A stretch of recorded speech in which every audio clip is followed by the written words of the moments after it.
जनतेच्या न्यायासाठी लढलेल्या काही ज्या केसेस आहेत त्या संबंधित आज माननीय न्यायालयाने आम्हाला कोर्टात हजर राहण्याचे आदेश दिले होते। त्याचप्रमाणे आदेशाच्या प्रमाणे मी आणि आमचे आमदार गटार साहेब असो आणि माझे सगळे सहकारी ज्यांनी जनतेचा आवाज त्यावेळी उचललेला होता ते सगळेजण न्यायालयाचा आदर करून आज आम्ही इथे उपस्थित होतो। सब एक पंतप्रधान ने ट्वीट किया, देश के युवा को हित को और उनका भविष्य हमारी सर्वोच्च प्राथमिकता है। सही आहे।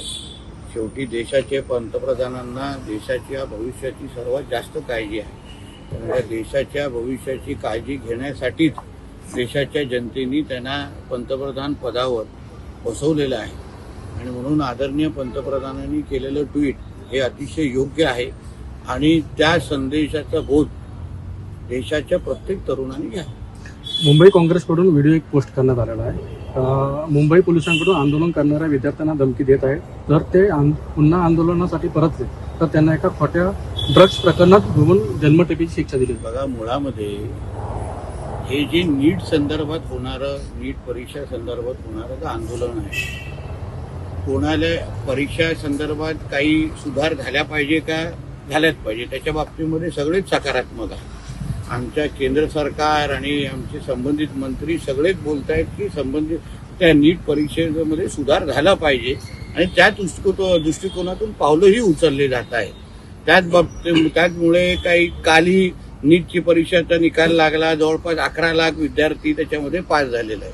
पण मुद्दा असा आहे की एका बाजूला नीटचा मुद्दा असताना मग जे आंदोलन करते आहे ते सरतनसे जुदाचे नारे का देत आहे, देश विरोधी नारे का देता है, सीता का पति असा उल्लेख करून हिंदू धर्माचा बदनामी का करतायत। मग सीता का पतीचा उल्लेख झाला तर मग आयशाचा पण पतीचा उल्लेख करा एवढी हिंमत असेल तर आमच्या सैन्यावर आरोप कशाला करतायत, सैन्याला शिव्या कशाला देतायत, आमच्या पोलीस दलांवर हात कशाला घालतायत। हे सगळं करणारे विद्यार्थी कधीच असू शकत नाहीत। आमच्या देशाचा तरुण हा आमच्या हिंदू राष्ट्राला वर विश्वास ठेवणारा तरुण आहे आणि म्हणून हे जे काही ज्या शक्ती आहेत ज्या आम्हाला हिंदू राष्ट्राच्या विरोधी आहेत त्या सगळ्या ह्या आंदोलनाची बदनामी करायची, देशाच्या तरुणांची बदनामी करायची, आमच्या केंद्र सरकारचे एवढा त्यांचा एक कलमी कार्यक्रम आहे। आणि म्हणून हे कुठले जे काय हे काँग्रेस आणि हे सगळे जे पक्ष त्याच्यात जे घुसलेले आहेत ना त्यांना आमच्या देशाच्या विरोधी असलेल्या प्रत्येक शक्तीला ताकद द्यायची म्हणून ह्या सगळ्या गोष्टीचे ट्विट करतायत। राहुल गांधी असं म्हणतात की तुम्ही आमच्या तरुण पिढीला भविष्याला सर्वात मोठे नुकसान पोहोचवलं। राहुल गांधी यांच्या मोदींवर निशाण। अहो, राहुल गांधीच्या तोंडी देशहिताच्या आणि अशा पद्धतीच्या तरुणांच्या हिताच्या कुठल्याही गोष्टी त्यांना बिलकुल सूट करत नाही। कारण का म्हणूनच त्यांना घरी बसवलं आहे, म्हणूनच त्यांच्या काँग्रेस पक्षाला घरी बसवलं आहे, वारंवार त्यांना पराभवाचा सामना करायला लागलेला आहे।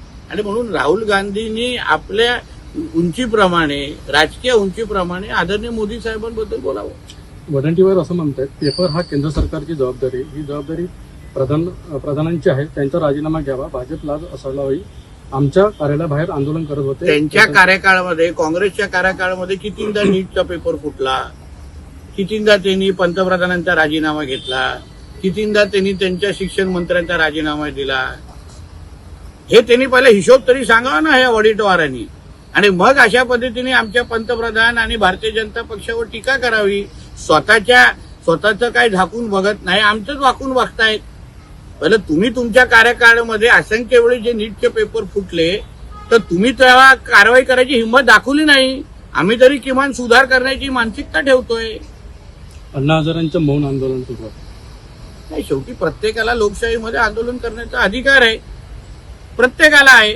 पण त्या आंदोलनाच्या खांद्यावर बसून कोणी देशाच्या विरोधात अगर भूमिका घेत असेल, आमच्या देवी देवतांवर नावं ठेवत असेल ना तर मग ते देश हिताचं नाही।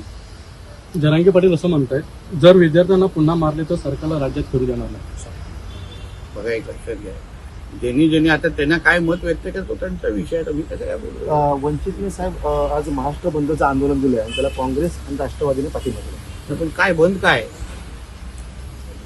बंद काय म्हणजे म्हणून अशा पद्धतीच्या बंदचा प्रतिसाद जनतेनेच काय दिला हे तुम्हीच कॅमेरा फिरून दाखवायचं ना, आम्ही नाही सांगायचं आहे. देशाची जनता हे मोदी साहेबांच्या नेतृत्वावर विश्वास ठेवणारी आहे, म्हणून तर 3-3दा निवडून दिलेला आहे. आणि त्यांना ह्या आंदोलनाच्या माध्यमातून सर तन से जुदावाले, पाकिस्तान जिंदाबादवाले आणि ह्या पद्धतीने आमच्या देवी देवतांना नाव ठेवणारे कसं आपले पोळी भाजून घेतायत हे देशाची जनता खुला डोळ्यांनी पाहते.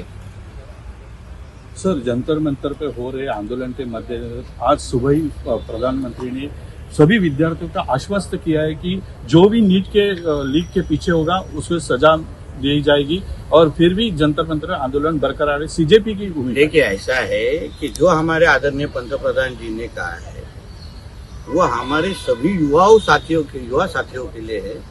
नीट में जो कुछ भी गलतियां हुई हैं उसको सुधार करने की तैयारी हमारी केंद्र सरकार की है. उसकी प्रक्रिया भी शुरू हो गई है. हमारे देश के युवाओं का भविष्य कोई भी खराब करने देगा नहीं, ये विश्वास हमारे पंतप्रधान जी ने आज उनके ट्वीट के माध्यम से फिर एक बार दिया है. मगर एक तरफ नीट के लिए अगर आप आंदोलन कर रहे होंगे तो फिर उसमें सर तन से जुदा की घोषणाएं नारे क्यों दिए जा रहे हैं? सीता के पति बोल के हमारे हिंदू धर्म का अपमान क्यों किया? सर, जंतर मंतर पे हो रहे आंदोलन के मद्देनजर आज सुबह ही प्रधानमंत्री ने सभी विद्यार्थियों का आश्वस्त किया है कि जो भी नीट के लीक के पीछे होगा उसको सजा दी जाएगी और फिर भी जंतर मंतर आंदोलन बरकरार है. सीजेपी की भूमिका. देखिए, ऐसा है कि जो हमारे आदरणीय पंतप्रधान जी ने कहा है वो हमारे सभी युवा साथियों के लिए है. नीट में जो कुछ भी गलतियां हुई हैं उसको सुधार करने की तैयारी हमारी केंद्र सरकार की है. उसकी प्रक्रिया भी शुरू हो गई है. हमारे देश के युवाओं का भविष्य कोई भी खराब करने देगा नहीं, ये विश्वास हमारे पंतप्रधान जी ने आज उनके ट्वीट के माध्यम से फिर एक बार दिया है. मगर एक तरफ नीट के लिए अगर आप आंदोलन कर रहे होंगे तो फिर उसमें सर तन से जुदा की घोषणाएं नारे क्यों दिए जा रहे हैं? सीता के पति बोल के हमारे हिंदू धर्म का अपमान क्यों किया और नीट आंदोलन का क्या संबंध है? और फिर अगर सीता के पति के बारे में अगर बोल रहे होंगे तो आयशा के पति के बारे में भी बोलने की हिम्मत कीजिए ना. फिर उसमें हमारे आर्मी के ऊपर आर्मी को क्यों गाली दिया जा रहा है? हमारा देश का युवा ये कभी भी कर नहीं सकता, ये मानने वाले हम लोग हैं. मगर उस युवाओं के कंधों पे बैठ के नीट के नाम पे जो कुछ देश विरोधी शक्तियां, जिहाद को समर्थन करने वाली शक्तियां जो उस आंदोलन का फायदा ले रहे हैं ना, उसको हम लोग कभी सहन नहीं करेंगे. उसके विरुद्ध में देश की जनता ने उठना चाहिए और हम विश्वास देते हैं जिस तरीके से आज हमारे नरेंद्र मोदी जी ने कहा है नीट में जो सुधार करने हैं वो जरूर होने वाले हैं. कुछ भी तकलीफ आने वाले वक्त में हमारे छात्रों को होगी नहीं. Thank you.